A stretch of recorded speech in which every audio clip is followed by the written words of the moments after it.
Hi there and welcome back to the True and False series. Next question. Next question कहता है the additional commission to the consignee who agrees to bear the loss on account of bad debts is called as overriding commission.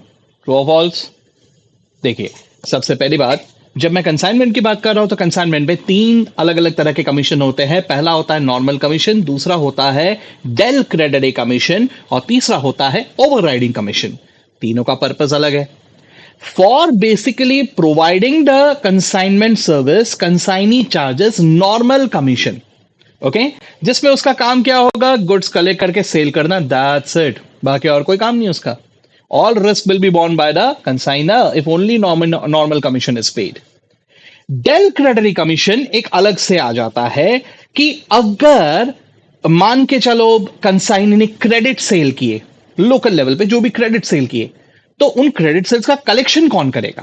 That's the challenge, है ना। अब consignor अपना शहर छोड़ के वहां थोड़ी ना जाएगा कलेक्शन करने के लिए। तो एज अ रिजल्ट अगर कंसाइनी ने कलेक्शन ठीक से नहीं किया तो हो सकता है कि कुछ बैड डेट्स हो। ठीक है, तब कंसाइनर उसे कहता है, सर जी कलेक्शन थोड़ा अच्छे से करो ना सर, बैड डेट्स ना हो जाए, मेरा नुकसान हो जाएगा।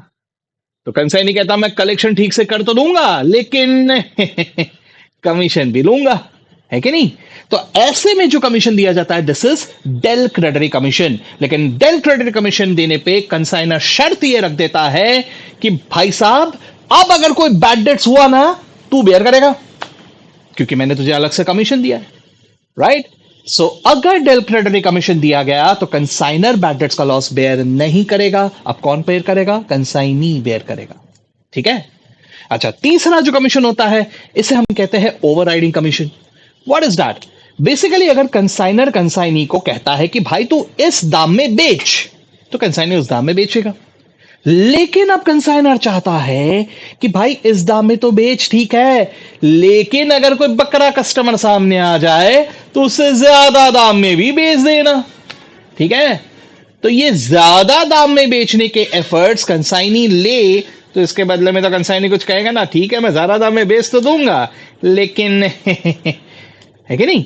तो अगर एक डिजायर्ड प्राइस से ऊपर प्राइस में हम चाहते हैं, कंसाइनर चाहता है कि सेल हो, तो उसके लिए उसे कंसाइनी को अलग से कमीशन ऑफर करना पड़ता है which is called as overriding commission. तीनों कमीशन का डिफरेंस देख लिया। Let's come back to the question.